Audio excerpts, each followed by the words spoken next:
कार्यकर्त्या अंजली दमानिया आहेत. आपण थेट अंजलीताईंशी संवाद साधूयात. अंजलीताई नमस्कार, आपलं स्वागत आहे न्यूज 18 लोकमतमध्ये. नमस्कार. घरगुती हिंसाचार प्रकरणी करुणा मुंडेंसंदर्भात कोर्टाने एक मोठा निकाल दिलेला आहे. करुणा मुंडेंशी सुद्धा आम्ही सविस्तर या संदर्भात बातचीत केली, संवाद साधला. त्यांनी सांगितलं की नेमकं काय झालंय. तुम्ही धनंजय मुंडेंच्या प्रकरणात अगदी पहिल्यापासून आवाज उठवताय. आज कोर्टाची ऑर्डर आल्याच्या नंतर तुमची पहिली प्रतिक्रिया काय आहे? कसं आहे की मला करुणा मुंडे यांनी आधी देखील संपर्क करण्याचा प्रयत्न केला होता आणि मी त्यांना सांगितलं होतं की मला कोणाच्या वैयक्तिक गोष्टींमध्ये पडायची इच्छा नाही आहे. पण आत्ताच्या घटनेला मला असं वाटतंय की ही जी ऑर्डर आली आहे ती अतिशय स्ट्रॉंग अशी ऑर्डर आहे आणि एक स्त्री म्हणून मला त्यांचं समर्थन त्याच्यासाठी करायचं आहे की आत्तापर्यंत त्यांनी दिलेला जो लढा आहे तो अतिशय योग्य आहे आणि असं आता कोर्टाचं ऑब्झर्वेशन आहे. तर मी काही वेळापूर्वी असं देखील ऐकलं आहे की धनंजय मुंडे यांच्या ॲडव्होकेटनी काही प्रेस रिलीज दिलं आहे आणि त्या प्रेस रिलीजमध्ये ते असं म्हणतायत की त्याच्यात कुठेही म्हणजे धनंजय मुंडे यांनी डोमेस्टिक व्हायलन्स केलं आहे असं कुठेही म्हटलेलं नाही आहे. तर हे दादांत खोटं आहे.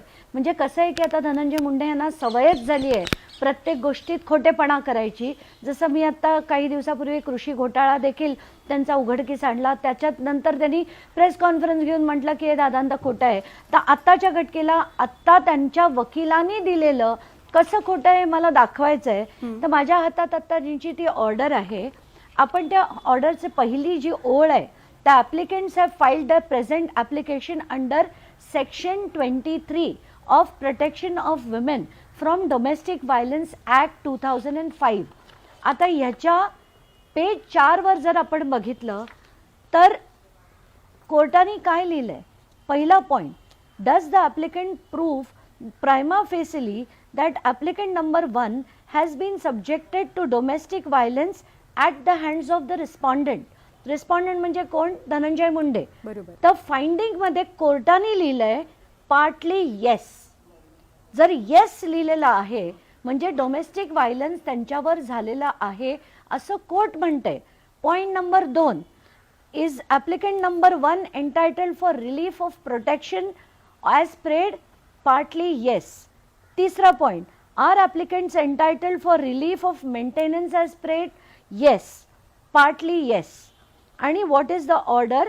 ॲप्लिकेशन इज पार्टली अलाउड असं कोर्टाने म्हटलंय. मग 2 पेजेस 3 पेजेस त्याचं पूर्णच्या पूर्ण रिझनिंग दिलेलं आहे. आणि फायनली ऑर्डर मी आता वाचतेय. Point number 1, application is partly allowed.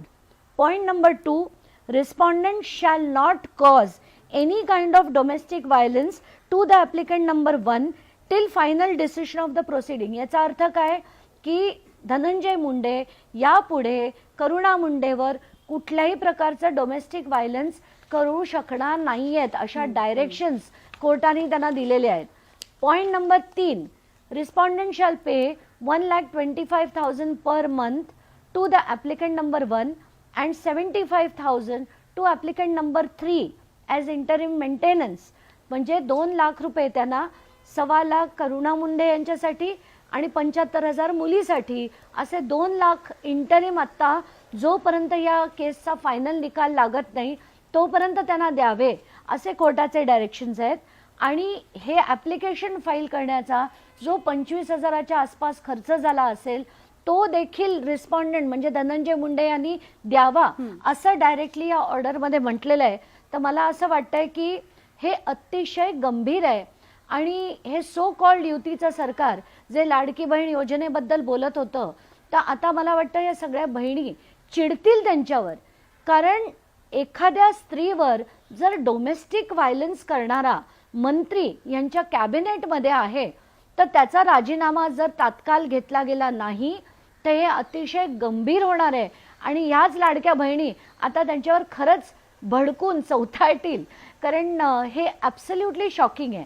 मला वाटतंय की मी आता ECIला जे पत्र लिहिणार होते ऑफिस ऑफ प्रॉफिटसाठी, त्याच्याबरोबर हे देखील ॲप्लिकेशन टाकणार आहे की या व्यक्तीने, या स्त्रीनी सरळ सरळ म्हटलंय की त्यांचं लग्न 98 मध्ये झालंय, त्यांची ही केस आहे, तर ही केस देखील ॲफिडेव्हिटमध्ये दिलेली नाही आहे. आणि लग्न झालं असेल तर पहिलं हे लग्न झालंय हे त्यांनी ॲफिडेव्हिटमध्ये दिलेलं नाही आहे.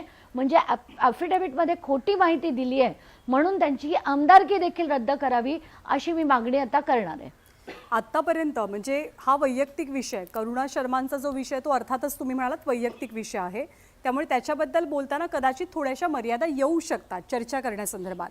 पण हे प्रकरण, आजचं कोर्टाचं प्रकरण, याआधी तुम्ही लावून धरलेली प्रकरणं धनंजय मुंडेंच्या विरोधातली, तुम्ही 1, 2, 3, 4 प्लीज सांगू शकाल का की कोणकोणत्या मुद्द्यांच्या आधारे खरं तर त्यांनी राजीनामा देणं किंवा त्यांचा राजीनामा घेणं हे क्रमप्राप्त बनलेलं आहे, कायद्यानुसार विचार करता, चर्चा करता? नक्कीच नक्कीच. कारण सुरुवातीपासून आधी कसं झालं की असं सांगण्यात आलं की वाल्मिक कराड कोणीच नाही आहे, त्यांचा कार्यकर्ता आहे. मग कार्यकर्त्यासाठी नेत्यांनी का राजीनामा द्यावा, म्हणून मी त्यांच्या कंपनीचे डिटेल्स दाखवले की व्यंकटेश्वरा, जगमित्र शुगर या दोन्ही कंपन्यांमध्ये धनंजय मुंडे, राजश्री मुंडे आणि वाल्मिक कराड यांचे आर्थिक संबंध आहेत. त्यानंतर मी त्यांच्या जमिनींच्या डिटेल्स दाखवल्या की जमीन म्हणजे 88 एकर, 1-2 नाही 88 एकर जमीन यांची 2 नावांवर आहे, म्हणजे धनंजय मुंडे आणि वाल्मिक कराड. याचा अर्थ ते नुसते नेते आणि कार्यकर्ते नाहीत तर त्यांचे आर्थिक संबंध देखील आहेत. त्यानंतर मी सगळ्या त्या पिस्तुलांचे रामायण काढले. मग आलं ऑफिस ऑफ प्रॉफिट. कारण व्यंकटेश्वराचे जेव्हा मी पैसे भरून जेव्हा त्याचे डॉक्युमेंट्स डाउनलोड केले, त्या डाउनलोडेड डॉक्युमेंट्समध्ये बॅलन्स शीटमध्ये असं दिसतंय की एक सरकारची कंपनी आहे महाजेनको, त्याच सरकारच्या मंत्र्याकडे त्या महाजेनकोमधनं आर्थिक नफा मिळतोय. याला ऑफिस ऑफ प्रॉफिट म्हणतात.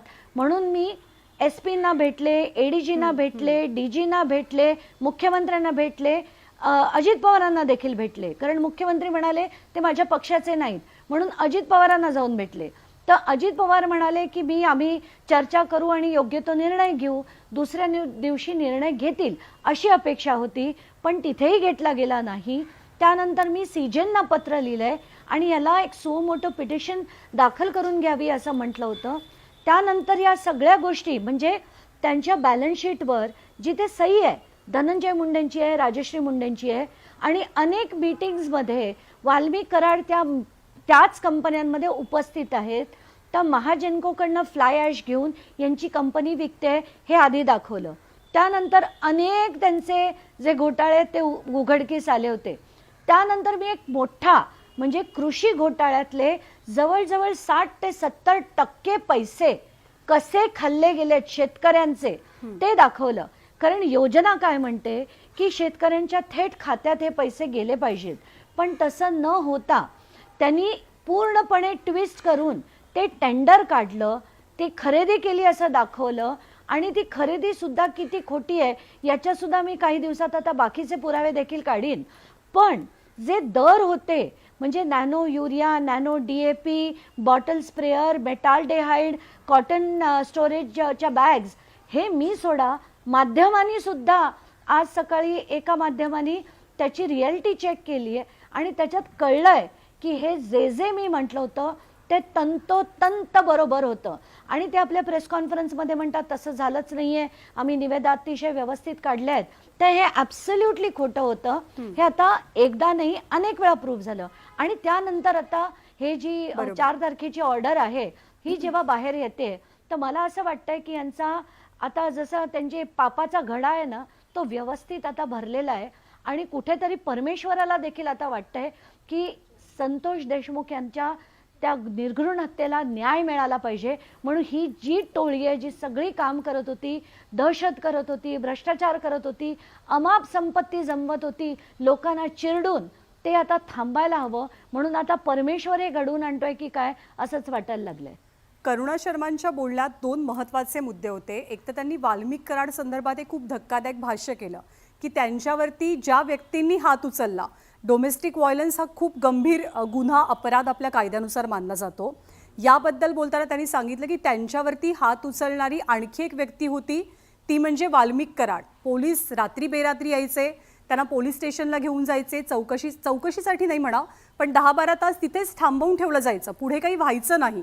तर या करुणा मुंडेंच्या, करुणा शर्मांच्या आरोपांकडे तुम्ही कसं पाहता किंवा तुमची प्रतिक्रिया काय आहे? नाही, हा तर अतिशय गंभीर आरोप आहे आणि त्यांना जर असे 14-15 तास जर पोलीस स्टेशनमध्ये ठेवण्यात आलं असेल तर खरंच दाद दिली पाहिजे त्या व्यक्तीची, की त्यांनी इतकी आत्तापर्यंत व्यवस्थित अशी लढाई दिली आणि अशा लोकांना ते पण. आणि त्यांनी असं देखील आय थिंक मी एका चॅनलवर ऐकलं, त्या म्हणाल्या की ती पिस्तूल ठेवण्याचं काम सुद्धा वाल्मिक कराडनी जर केलं असेल तर हे अतिशय अतिशय गंभीर आहे आणि याच्यावर देखील एक गुन्हा झाला पाहिजे त्यांच्यावर दाखल. पण त्यांना तसं न करता जर पोलीस यांना उचलून नेत असतील, डिटेन करत असतील तर हे सगळंच प्रचंड गंभीर आहे. त्या असं देखील म्हणाल्या की धनंजय आणि वाल्मिक कराड हे दोन वेगळे नाहीच आहेत मुळे. तर हे जेव्हा सगळं ऐकतेय खूपच गंभीर आहे आणि मला म्हणजे परत परत आपण बोलून बोलून आता आपला घसा सुद्धा सुकलाय. पण देवेंद्र फडणवीस आणि अजित पवारांना हे का कळत नाहीये मला कळत नाहीये. अजित पवारांना आपण भेटलेलात, आपण देवेंद्र फडणवीसांची अंजलीताई भेट घेतली, दोघांना पुरावे सादर केलेत, सविस्तर आपलं बोलणं झालंय मुख्यमंत्र्यांशी उपमुख्यमंत्र्यांशी. दोघांकडनं आतापर्यंत काही रिप्लाय मिळालाय तुम्हाला? काही फोन आलाय, काही संवाद साधला गेलाय या सगळ्या प्रकरणात? अजिबात नाही. मी काल जेव्हा ते परवाच्या दिवशी मी कृषीचा जो घोटाळा एक्सपोज केला त्याच्यानंतर पुन्हा देवेंद्र फडणवीसांना मेसेज केलेला, त्याच्यावर ते म्हणाले मी पाहतो, पुढे काही आलेलं नाहीये. आज दिवसभरात जेव्हा हे सगळं करुणा मुंडेची ऑर्डर आली तेव्हा देखील मी मेसेज पाठवलाय, अजून त्याला उत्तर नाही. इतके का ते वाचवतात धनंजय मुंडेला मला नाही कळत. म्हणजे पूर्वीचे त्यांचे मित्र होते, पण जेव्हा कळतंय की हा मित्र इतक्या चुकीच्या गोष्टी करतोय तरी सुद्धा जर त्यांची साथ देत असतील तर ते मुख्यमंत्री काय आहेत मला नाही कळत आहे. मला खरंच नाही कळत आहे. करुणा मुंडेंसंदर्भातला एक विषय आहे की करुणा मुंडेंनी डोमेस्टिक व्हायलन्सची तक्रार केली होती, त्यानुसार त्यांची याचिका होती. डोमेस्टिक व्हायलन्सबद्दल ब्लॅक अँड व्हाईट आज कोर्टाच्या ऑर्डरमध्ये आलेला आहे. डोमेस्टिक व्हायलन्स अतिशय गंभीर प्रकारचा गुन्हा आपण मगाशी म्हटलं तसं मानला जातो. हे कन्सिडर करता तातडीची कारवाई काय व्हायला हवी आहे? कारण एखाद्या सामान्य व्यक्तीवरती जर का डोमेस्टिक व्हायलन्सची केस कुणी टाकली तर काय होतं हे आपल्या सगळ्यांना माहिती आहे. आत्ता नेमकं तातडीनं काय होणं अपेक्षित आहे? नाही, आता तातडीने खरं हे जे त्या करुणा मुंडे म्हणतायत तर पोलिसांनी त्यांच्यावर FIR करणं गरजेचं आहे. आणि FIR झाल्याबरोबर त्यांचा फडणवीस, परत मी तेच म्हणते की फडणवीस करतायत काय, मला हाच प्रश्न पडलाय आता. का ॲक्शन घेत नाहीयेत? असं काय सोनं चिकटलंय धनंजय मुंडेंना? का काय त्यांची गुपितं माहिती आहेत धनंजय मुंडेंना की त्यांच्यावर ते कारवाई करतच नाहीयेत? ते आता एकदा जनतेला सांगून टाका की तुम्ही 2 महिने झालात सगळेजण आक्रोश करताय, पण माझे ते मित्र आहेत म्हणून मी कारवाई करणार नाही असं तरी एकदा सांगून टाका. मी मुख्यमंत्री आहे, मला वाटेल ते मी करेन असं तरी सांगून टाका एकदाचं. करुणा मुंडेंच्या पाठीशी उभं राहण्याचा आपला विचार आहे का? वैयक्तिक बाब आहे निश्चित आहे, पण काही गोष्टी कोर्टाच्या काही गोष्टींचा आधार घेऊन यापुढे त्यांच्या लढ्यामध्ये सहभागी होणं किंवा किमान त्यांना न्याय मिळवून देण्यासाठी प्रयत्न करणं यासाठी आपला काही विचार आहे का? म्हणूनच मी पुन्हा एकदा तेच सांगते की करुणा मुंडे यांनी मला जेव्हा कॉन्टॅक्ट केलं होतं तेव्हा मी मुद्दाम त्याच्यात का पडले नाही, कारण त्या दोघांमधला तो वैयक्तिक वाद आहे. पण ही जी कोर्ट ऑर्डर आल्यानंतर एक स्त्री म्हणून आपल्या प्रत्येकाला त्यांना साथ देणं गरजेचं आहे. फक्त न्यायाची बाजू जी आहे आणि त्यांना न्याय मिळवून द्यायला हवा तेवढ्यापुरतं नक्कीच मी त्यांना समर्थन करेन. आणि आज त्यांना मी पहिल्यांदा म्हणजे कॉंग्रॅच्युलेशन्स देखील पाठवल्या, कारण त्यांनी इतके वर्ष जो लढा दिलाय त्याचे फायनली रिझल्ट येताना आता दिसत आहेत आपल्याला. पण यापुढे जर का म्हणजे इतकं सगळं होऊन, इतके सगळे आरोप काही सिद्ध होऊन, काही गोष्टी धडधडीत पुराव्यांसकट समोर येऊन जर धनंजय मुंडेंचा राजीनामा झालाच नाही तर तुम्ही त्याचा अर्थ काय काढाल? आता आपण काय काढायचा, कारण मुख्यमंत्री घेतच नाहीयेत आणि अजित पवार देखील घेतच नाहीयेत. यांची गणितं काय, यांची गुपितं काय, यांच्या फाईल्स काय नाही कळत आपल्याला. कारण सामान्य माणूस कोणीही असता आणि सामान्य एखादा मंत्री असता तर 24 तासाच्या आत हे राजीनामा झाला असता, पण या सगळ्या मागचं गणित काय मला नाही माहिती. अंजलीताई, आभार आपले. आपण सविस्तर वेळ दिलात आणि संवाद साधलात त्याबद्दल धन्यवाद.